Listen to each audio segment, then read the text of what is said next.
गया भाई छा गया, आ गया भाई आ गया। शर्मा साहब कदम बढ़ाओ, हम तुम्हारे साथ हैं। शर्मा साहब कदम बढ़ाओ, हम तुम्हारे साथ हैं। शेरों का ये नारा है, शर्मा साहब हमारा है। शेरों का ये नारा है। शर्मा साहब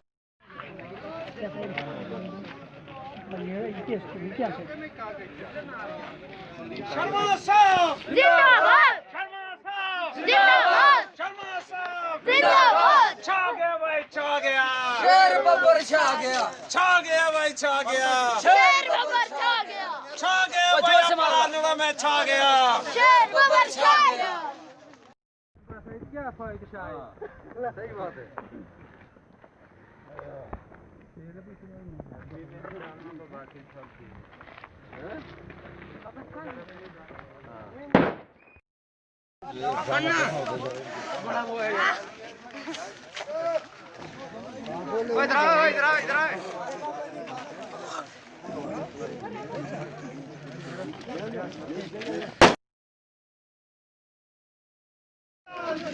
जीतेगा भाई जीतेगा, शर्मा साहब जीतेगा।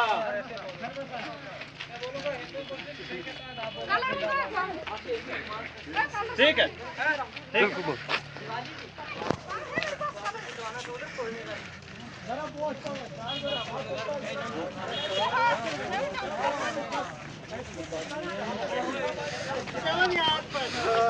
वो सुनो तो भाई दोस्त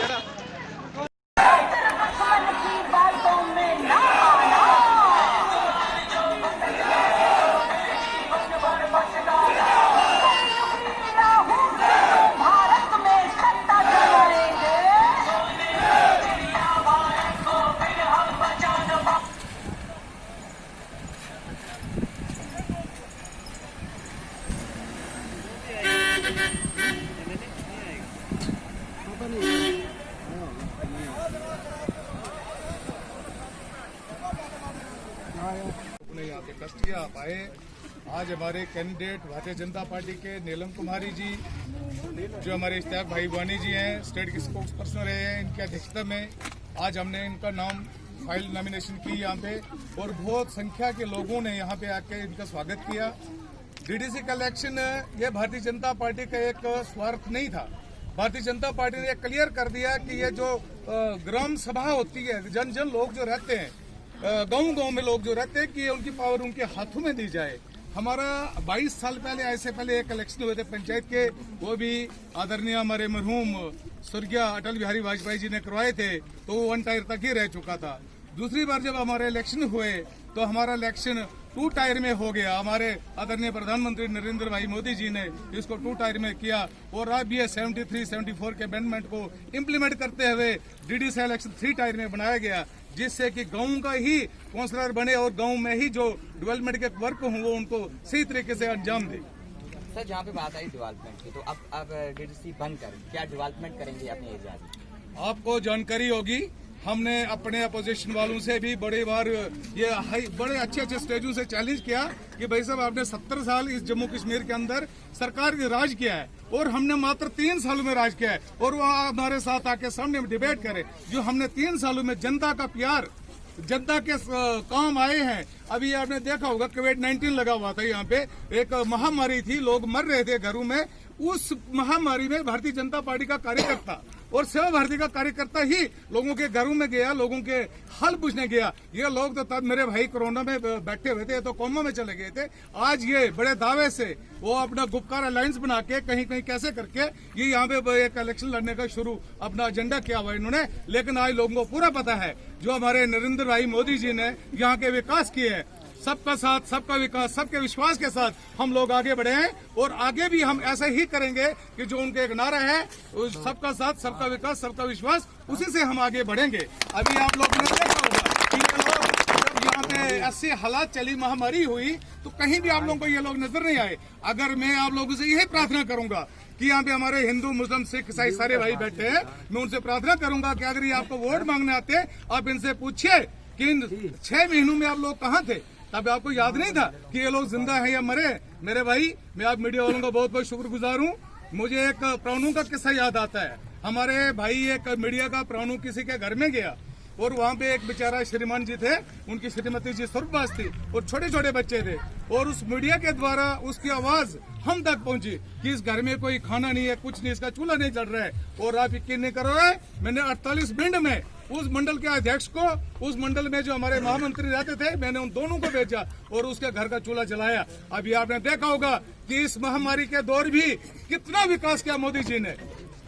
एक महामारी के चलते हुए हम लोगों को घरों में बैठ के 6-6 हजार रुपया किसान निधि स्कीम में दिया, घर घर गैस ऊर्जा स्कीम का पैसा दिया, कोई कसर भी गायब नहीं रखी। और मैं आप लोगों को एक आश्वासन दिलाता हूँ, विश्वास देता हूँ कि मोदी जी जो है तो सब कुछ मुमकिन है। उन्होंने कहीं हिंदू नहीं देखा, मुस्लिम नहीं देखा है। आप लोगों के अगर घर में किसी के अकाउंट में पैसा आया तो गुलाम मोहम्मद के भी आया और रमेश कुमार के भी आया होगा, ये आप लोगों को बखूबी मालूम है। अगर गैस सिलेंडर दिया होगा तो सलीमा बेगम को भी दिया होगा और श्रीमती राजकुमारी को भी दिया होगा। ये ऐसा हमारा एक विश्वास है और हम विश्वास के साथ आगे बढ़ेंगे।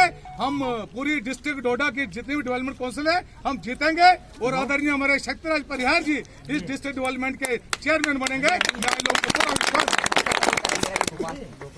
क्या है।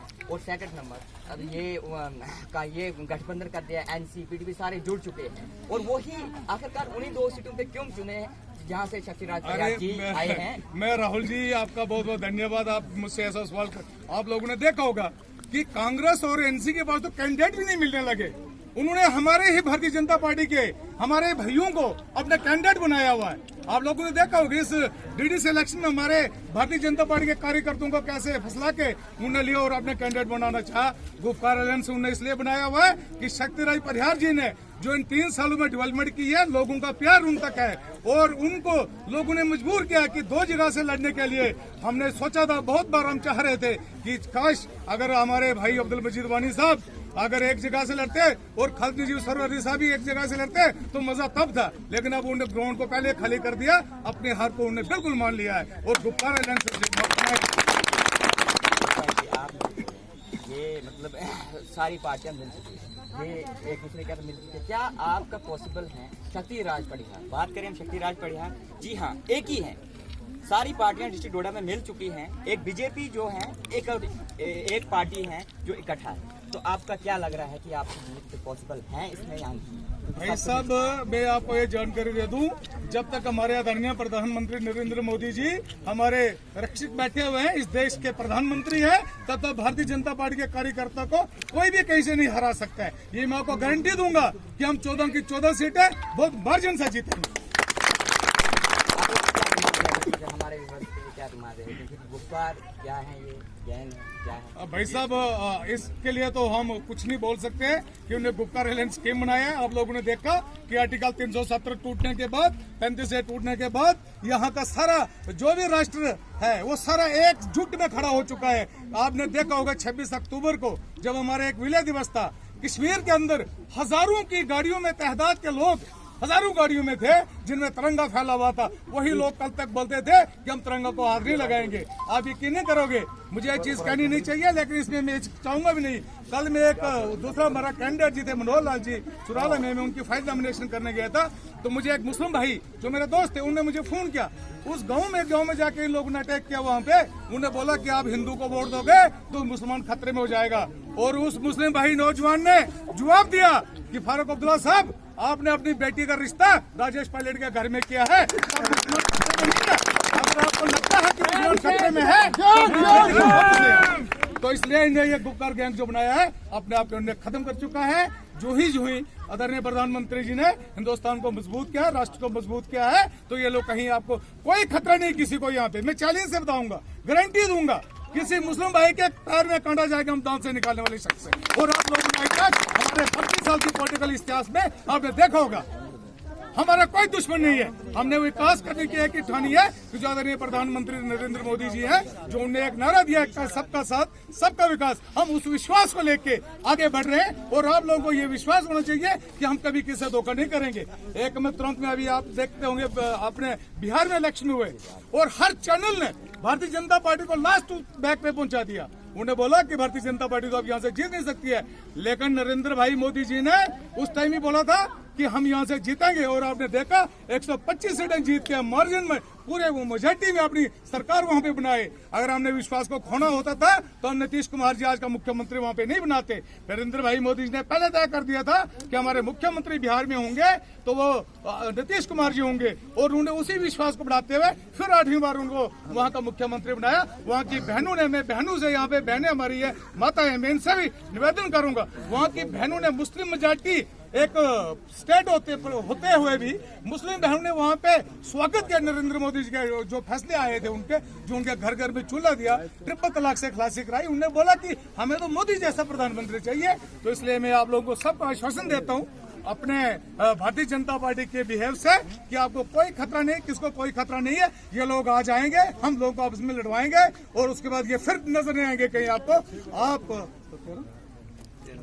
हमारा 13 दिसंबर को वोटिंग होगी, और हर भाई बहन माताएं, खास करके मैं बहनों माताओं से गुजारिश करूंगा कि वो हमारे एक स्तंभ होता है, मातृ शक्ति जो वो स्तंभ होती है, उसी मातृ शक्ति ने बिहार के एक रिजल्ट को अच्छे सूरत में बदल के दिखाया है। और हम चाहेंगे इस घट कॉन्स्टिट्यूएंसी से नीलम कुमार जी बहुत अच्छे मार्जिन से आपके माध्यम से बहुत सरपंच कैंडिडेट भी हैं वो। आप इधर आप आइए, आप इधर आप आइए, आगे आइए, आप इधर आइए। राहुल जी, राहुल, और आप आइए, आप उधर अच्छा आप राजा आ रहे हैं, बात कर रहे हैं। अच्छा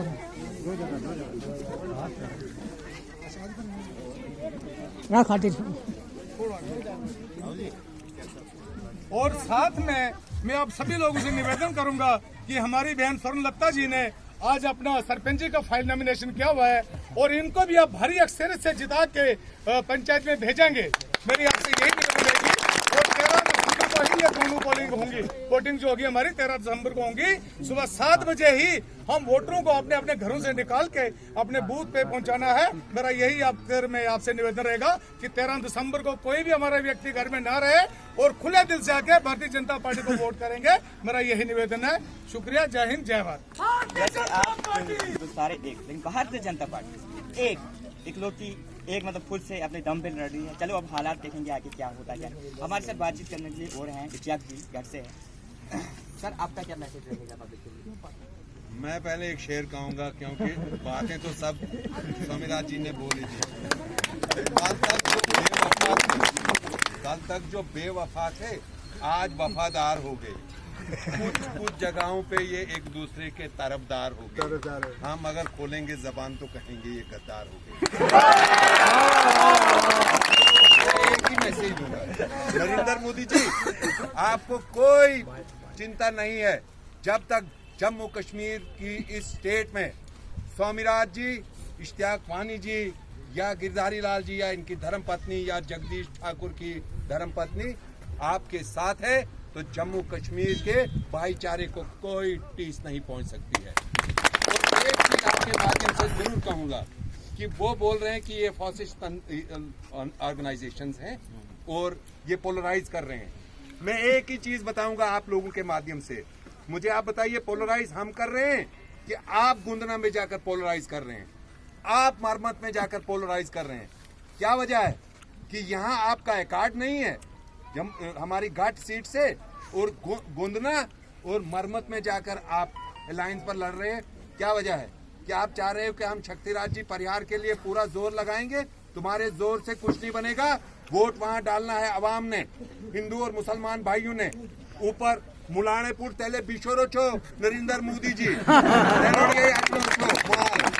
एंड क्यों रेड कमा कह अपनो वोट तक सिराजी सारे समझी गए अपनो वोट जाया न करे तो मुसलमान भाई मैंने अपील ची लोड़िया कि एन पतो छो कि एन बीजेपी वाले जेंग छे एन काम काज करने वाले मानसे छे ते एन लगो छे मेरी में एतरा भी जोरो स्वामीराज जी उले माले मा कि एन लगो रे छे दिंगा थापा देने। तू ख्याल रखे हम एक का जोमी तुए कि आए वोट लाणो छो विकास तरक्की खुशहाली।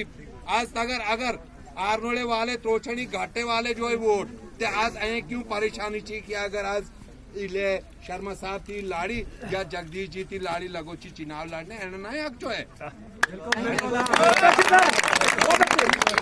की तरफ से सवाल उठता है कि शक्ति राज परिहार जी को 2 जगह से क्यों लड़े? उनको उस बात से क्या पीड़ा है? ये हमारी तंजीम का मामला है। नाराज होने चाहिए थे स्वामी राज जी और इश्तियाक। हाँ, वही कह रहे हम खुश हैं, हम उसको कांधे पर उठा रहे हैं।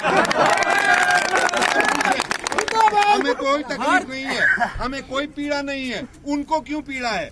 वो हमारी मर्जी है, हमारे संगठन की मर्जी है। वो जहां से मर्जी आए उनको वो लड़ा सकते हैं। उनको वो अपने घर को देख लें। उनके घर में हम झांक झांक कर नहीं देख रहे हैं और उनको भी कोई जरूरत नहीं है। और मेरी तरफ से उनको एक गुजारिश है कि हमारी तंजीम को और नरेंद्र मोदी जी को हिटलर की तंजीम के साथ मत जोड़ो। हिटलर की तंजीम वो तंजीम थी और नरेंद्र मोदी जी की पार्टी वो है जो पूरी दुनिया में 1 number party Bharatiya Janata party है। पूरी दुनिया में अगर किसी भी तंजीम के पास सबसे ज्यादा कार्यकर्ता है तो वो भारतीय जनता पार्टी के पास है। उनको कहिए कि आप अपने चीज को संभालिए, वो संभाल नहीं सके हैं। और ये जो लोग यहाँ एकजुट आप देख रहे हैं, इन्होंने 13 तारीख को वोट डालना है। कमल खिलेगा तो यहाँ हिंदू और मुसलमान की किस्मत खिलेगी। और वो चाह रहे हैं कि देखो हार डाल रही है नीलम जी, यहाँ हमारी स्वर्णलता जी बहन सी मेरी इलोड़िया हार नोड़ेला ये विश्वास दे छे कि तुझे दुएड़ी मुबारकबाद आज ही दे में कि एक काउंसलर बनी गए तो 2 की सरपंच वोट राणो छो लोखंड गाड़ियों वोट ना राणो छो तो उल्ला कश्मीर अणम लोखंड वोट राणे एक भी ना एक वोट की कीमत छी। जे मेरी स्वामी राज जी सारे विस्तार साथी ले बात करो छणी तमाम विस्तार से इन्होंने बात की। हमारे अध्यक्ष है, मुझे अध्यक्ष के बाद बोलने की कोई जरूरत नहीं है क्यों हम एक नियम से हैं। उन्होंने हमारी पार्टी में कोई ऐसी खालिश देखी कि जब पार्टी ने फैसला किया कि शक्ति राज जी दोनों जगह से देखी, उन्होंने कहीं छोटी सी चिंगारी भी भड़कते देखी। उन्होंने शाम को एक को ड्रेस लगाया, सुबह दूसरे को ड्रेस लगा रहे हैं। मैंने खुद देखे यहाँ के एक जिम्मेदार आदमी ने अपना नाम मैंडेट एक बंदे को दे दिया, वो फोटो उठा रहा है, वो बाहर अपने लिए सादरी सी रहा है, तब तक उसको पीछे से आ गया कि 3 तलाक हो गया। खत्म कर दिया 3 तलाक। उसको तब तक कोई कान में जाकर बोल रहा है कि बाबा दे राणे तूनो काम तमाम ये शर्म है कि एक जिम्मेदार आदमी एक आदमी को बोल रहा है कि ये तुझे मैंने मैंडेट दिया तेतना टेप पहुंचे कि तू जांगा नहीं छटनी काढ़ी। एंड पे आप मुझे बोले आपका भारतीय जनता पार्टी अकेली है, शक्ति राज परिहार अकेले, आखिरकार उन्हीं 2 जगहों अकेले लोग बैठा चाहिए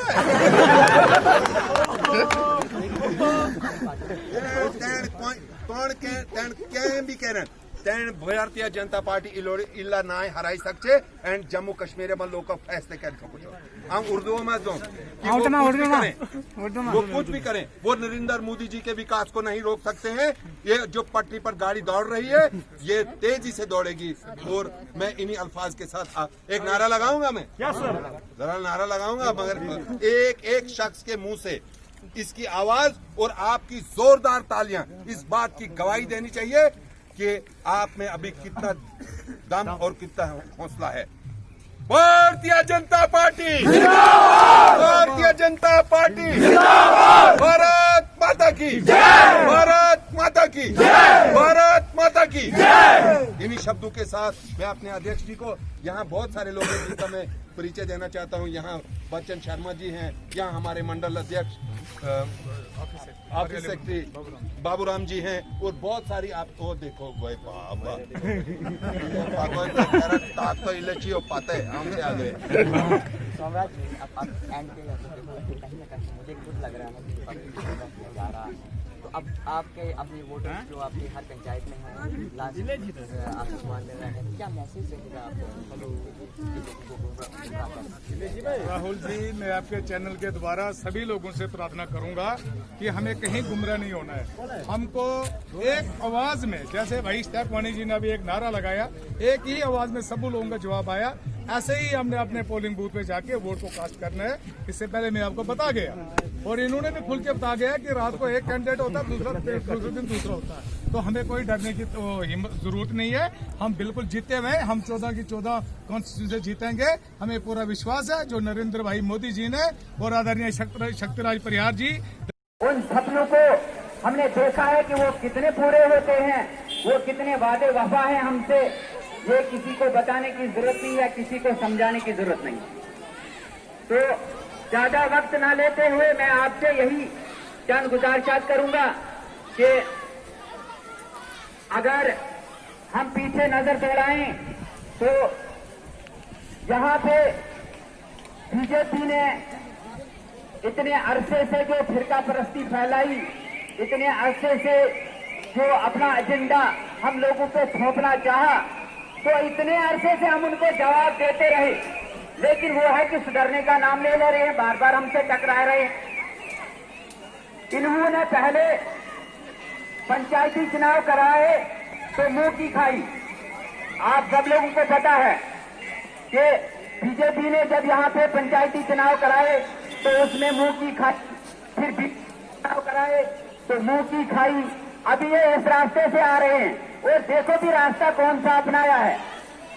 अगर यहाँ पे सरपंच, पंचायतान और पीडीसी चेयरमैन की अक्सरियत इनके पास होती तो हम लोगों को इस इलेक्शन में ये नहीं जीतते।